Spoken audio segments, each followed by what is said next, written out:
Good morning, friends.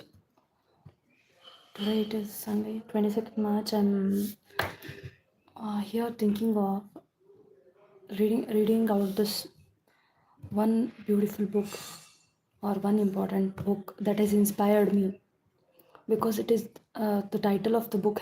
The title of the book is Youth Power and the Power of Ideas. The book of inspiration to students, teachers, parents, and corporates, which is written by Swami Bhajanananda. And the foreword for this book is written by N.R. Narayan Murthy, former chairman and chief mentor of Infosys. So this is the cover page, and immediately after the cover page, there is a picture of. I'll just show you. I'll just show you picture of Swami Vivekananda.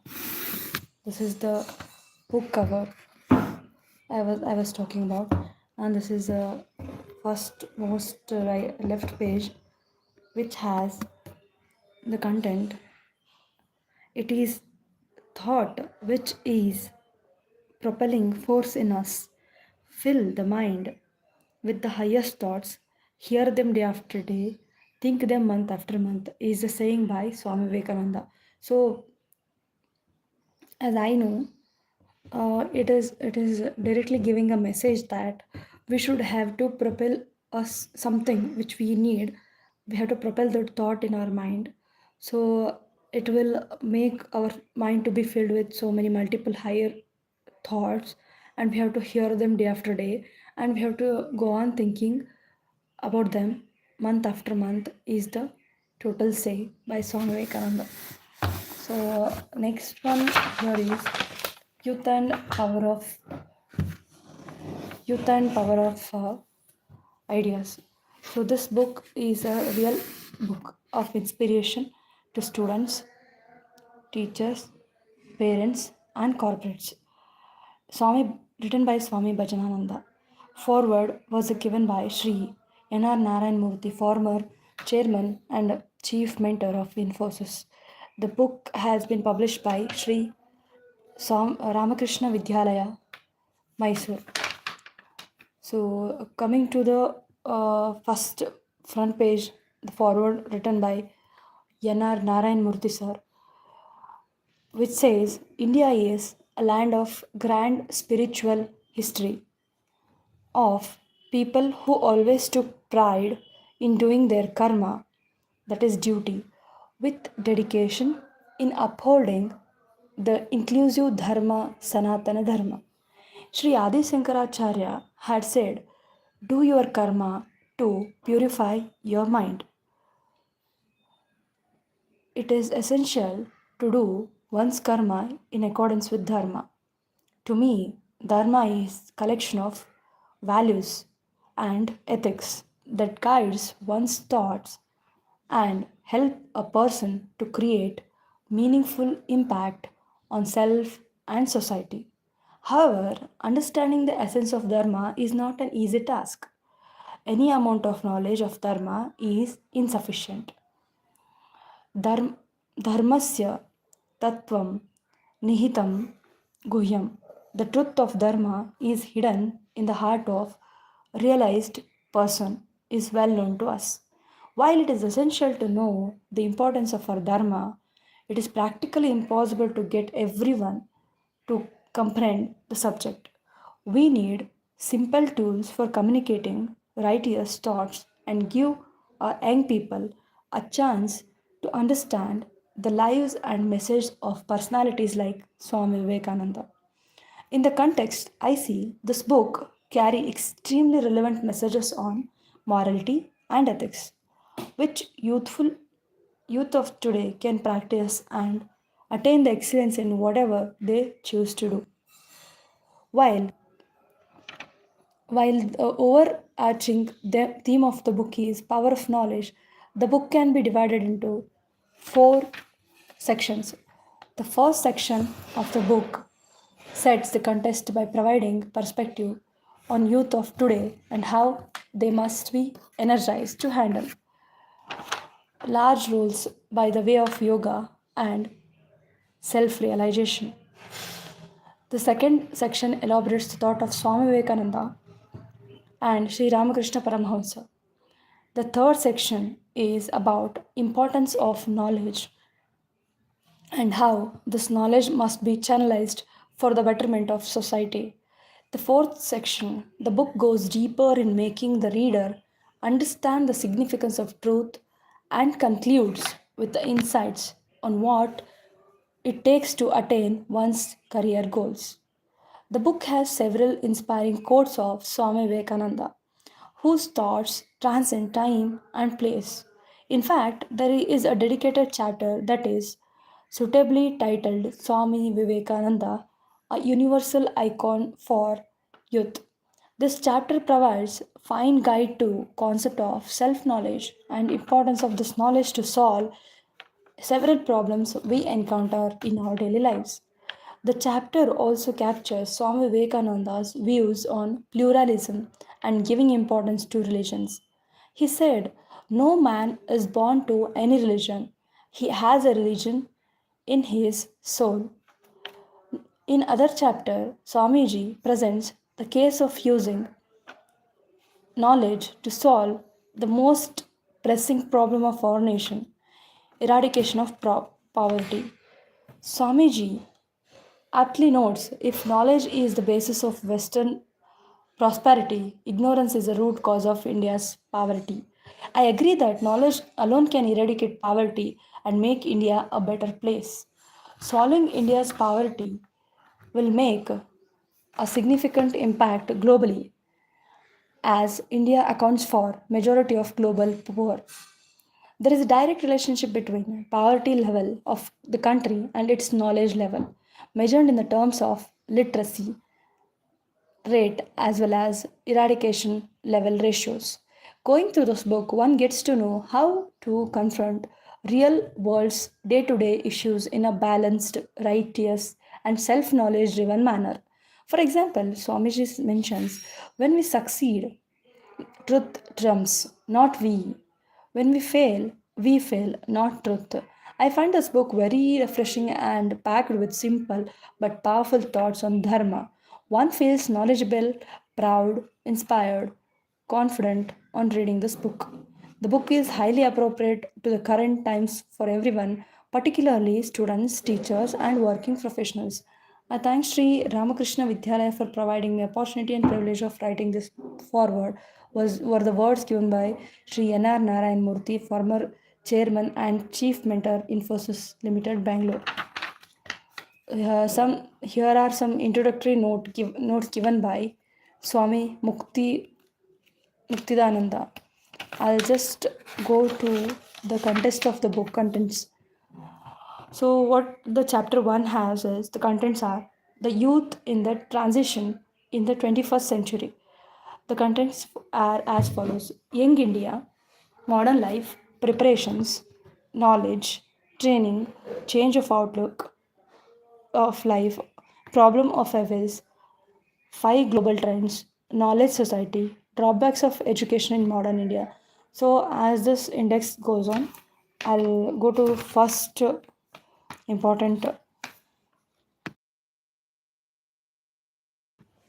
chapter and the first say the youth and transition of 21st century. What are the perspectives? What is the content here is first wording is young India. Modern India is predominantly a nation of youngsters. According to the recent statistics, over 65% of Indians are below age of 35 and 50% of Indians are below the age of 25. It is estimated that in 2020 the median age of Indian citizen will be 29 years, while the corresponding figure of Japan is 48 and for China it is 37.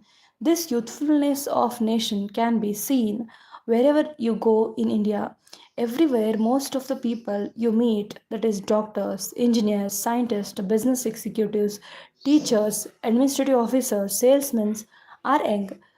No less remarkable is a large scale participation of women in all the departments of public life. As a top business executives, entrepreneurs, administrators, politicians, even as a police officers, pilot, and army commanders. Everywhere in India and in other countries, the youth are marching in vanguard of progress. Everywhere, the youth are called upon to shoulder greater responsibilities in the development of new industries, new educational and medicinal institutes, new lines of research, new modes of communication, new forms of infrastructure for the public welfare and human progress. Innumerable opportunities for attaining the excellence, success, fulfillment are open to the modern youth. And for bright and enterprising young men and women, the sky is the limit, is the concept. Next heading is modern life. Human life in the modern world is becoming more and more interconnected, complex, and is changing fast. Globalization of economy, advancements in the information and communication technology, enormous multiplications of industries and commercial establishments, cutthroat competition, consumerism, commercialization of sports, entertainment, urbanization, and various other factors have made human life more interconnected, complex, and faster than ever before. Life is changing so fast that everyone has to rush and hurry constantly, which causes mental stress, lack of relaxation, and unsatisfactory family life. It is mostly the youth who are caught in ever changing web of social life. We have a box here called Think, how to cope up with the complex and fast changing life. Okay, next heading is preparations. To deal with this complex situation, to face the problems of the life, to overcome the difficulties of life, the youth need proper preparation.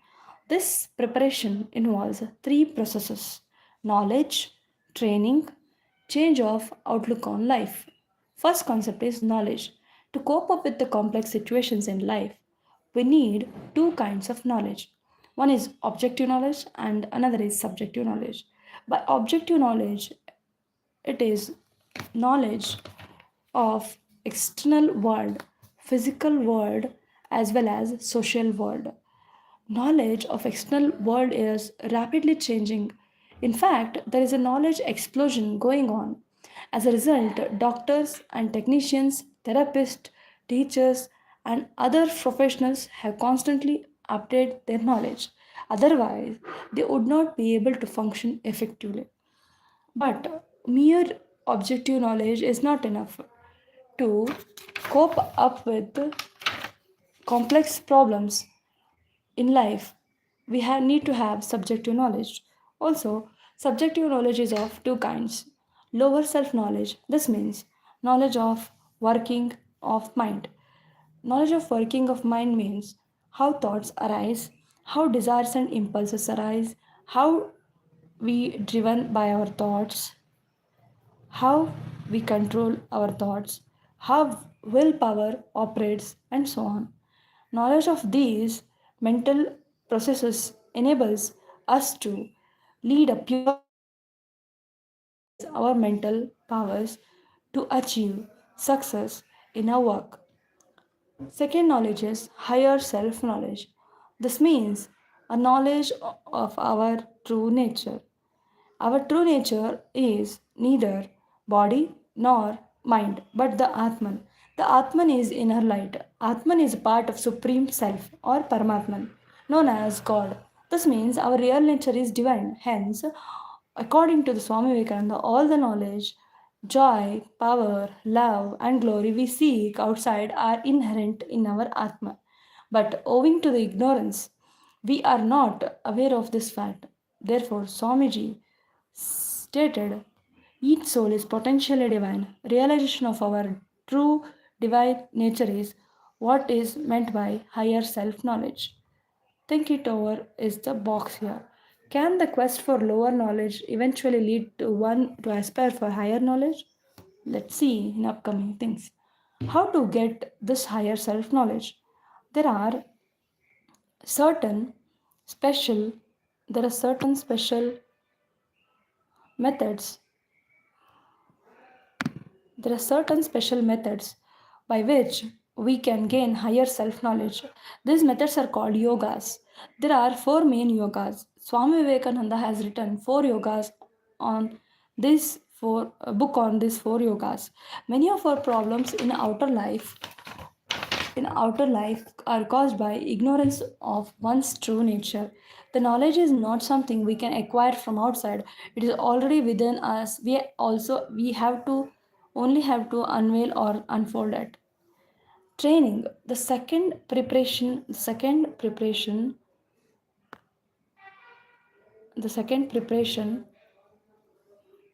have to undergo is proper training. Training again is out of two kinds: Acquis- acquisition of skill, training of the mind. Modern technology is, I'll support those who have pinned me or reacted or liked my live. Who is liking this live and who is supporting my channel, I'll definitely support them back. Just go and pin on my channel on any of the chats or playlist or any of the shorts I have uploaded. If you subscribe, I'll also return and support you back. Thank you. So I'll continue the content. Modern technology is changing so fast that youth have to constantly uh, learn new skills. Training in a computer operations has to begin from early childhood. Equally important is training of the mind. It is not enough to spend more time in reading or watching computer programs. It is necessary to increase one's power of comprehension, power to understand stubble, subtle truths, power to generalize and derive the correct conclusions. This inner power is increased mainly through purification of mind and concentration of mind. By purification of the mind, it is meant to riding off mind of instinctive drivers and animal impulses as lust, hunger, anger, greed, fear, etc., which will waken the disturb and waken the mind. Distractions and restlessness of mind cause unnecessary loss of mental energy. Concentrations of mind helps to conserve mental energy. Not only that, a concentrated mind acquires new power like a laser beam and brings out knowledge from the depths of the mind. It is through concentration of mind that yogis and mystic gain superconscious knowledge. It is through the concentration of mind this all happens. There are several techniques of concentration in different spiritual traditions, such as dhyana, vipassana, jhan, etc. The teachings of Swami Vivekananda provide comprehensive guidance in mental training.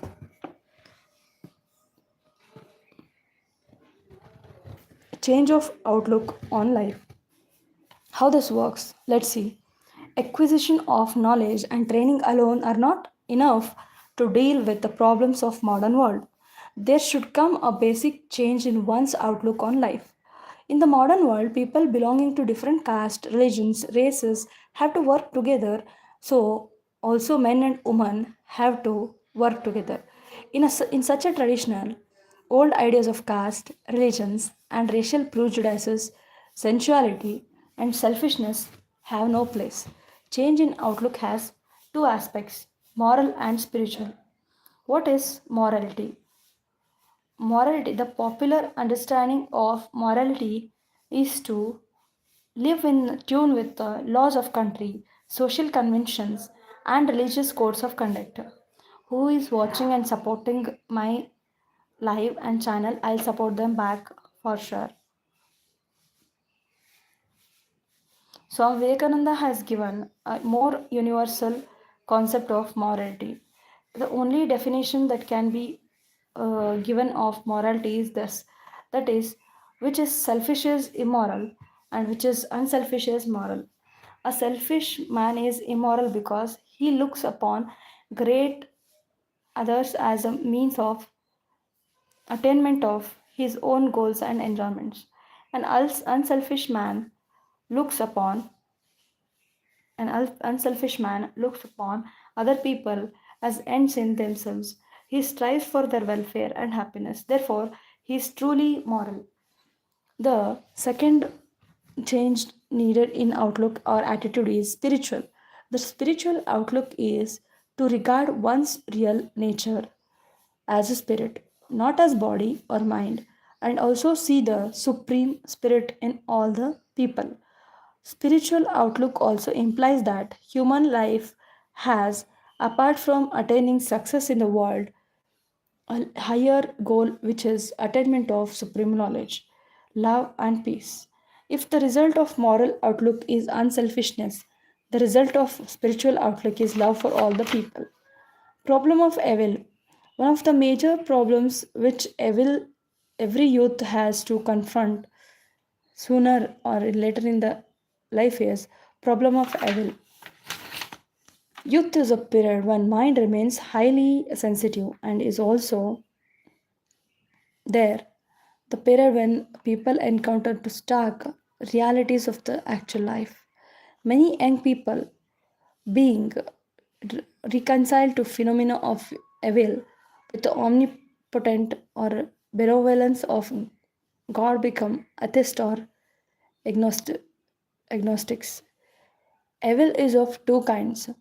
One is gross forms, social evil, such as crime, burglary, robbery, etc.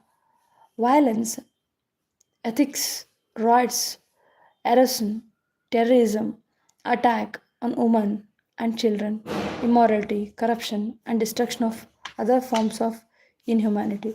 These social evils can be checked only by large scale preventive measures taken by government. All over the world, governments are grappling with this problem. Apart from these gross forms of evil, which are committed usually by abnormal people, there are second type of evils which we encounter in normal everyday life. This includes quarrels and misunderstanding between the members of the family, between the friends, illness, accidents, death of loved ones, financial worries, betrayal of friends, humiliation. These are all essential problems such as loneliness, meaninglessness, sense of guilt or sin, which do not have to be specific outside caused by rise, but from alienation of soul from the spiritual substratum. These problems of evil in the personal life have to have only spiritual solution. It is dealing with these problems that need spiritual perspective. Importance of spiritual life becomes apparent. We may not be able to solve all the problems, but in the spiritual life enables us to solve our problems, can transcend and resolve problems, remains unaffected by them. Therefore, young people need spiritual life becomes effective only if it begins at the early age, at least from the age of 20, if not earlier. As the epic of Mahabharata says, Yuvayi sadhu shilah syat. One should be virtuous in youth self. Five global trends were the heading. If we look beyond the problems of the evil in the world, thought we can see five mega trends attaining the animating the minds and of thoughtful people in the world. They are dominance of science and technology in all the departments of human life, globalization of economy, a new kind of humanism, knowledge, society, spiritual revolution are the five global trends we are seeing in this book. The first mega trend is dominance of science and technology in all the departments of life. That is, in true sense, the electric revolution has brought the use of various electronic gadgets such as radio, tape recorder, TV, cell phone, etc., even in the city slums and in the homes of village peasants. For several centuries, science and technology developed more or less independently, but now they have become closely related, mutually dependent. So the second mega trend is globalization of economy. This trend has been brought by several factors such as collapse of Soviet Union and failure of Marxist economy in China, success of free market entrepreneurs, global warming, and other ecological problem were the causes. The third mega trend in this is new kind of humanism based on awareness of right of marginalized people. Till recently, humanism was view of life in which gave the importance to human concerns rather than philosophical concerns, now which has been based on the attitude of symphony. So, fourth is knowledge of society. We should have the knowledge of society to understand our own self. So, such being the case, I've been doing this live for 25 minutes. Whoever are interested to join our channel for all these contents, like new contents, and very, very, very validated and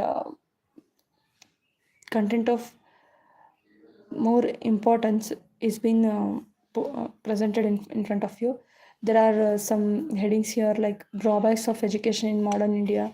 We can also go through the book in the line of next chapters, that is transformation of Indian society through education, how the Swami Vivekananda's vision had changed the transformation from Indian society through means of education. Swami Vivekananda, who discouraged about India, all this can be further discussed in this book. Such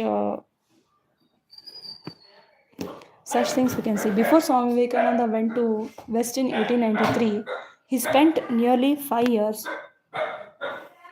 He spent nearly 5 years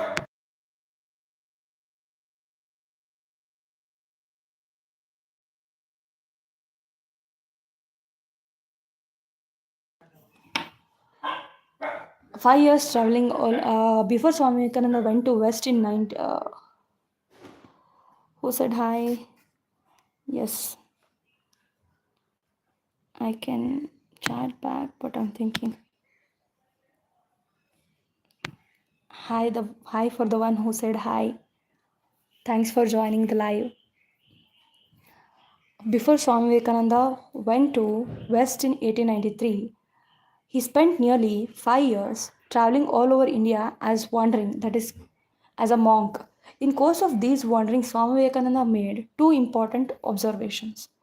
One was that ancient, glorious, spiritual culture of India was still living in force in the lives of people in spite of domination of foreign rulers.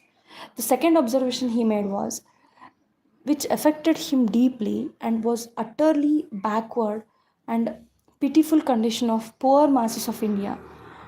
He thought deeply the causes of this condition and means of uplifting the masses.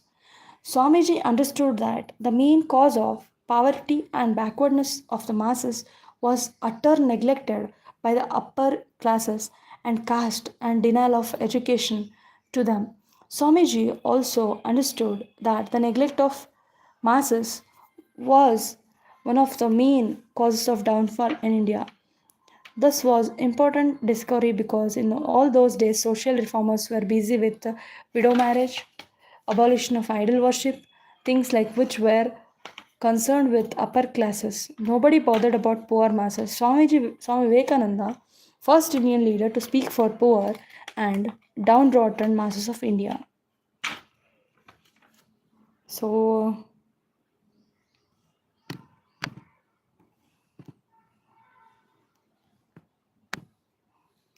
we have some sayings about Swami Vivekananda. Swamiji said, "It I considered that greatest national sin is the neglect of masses, and that is one of the causes for our downfall." Again, our aristocratic ancestors went on trending the common mass of our country underfoot till they become helpless. Till under this torment, the poor people nearly forget that they were human beings.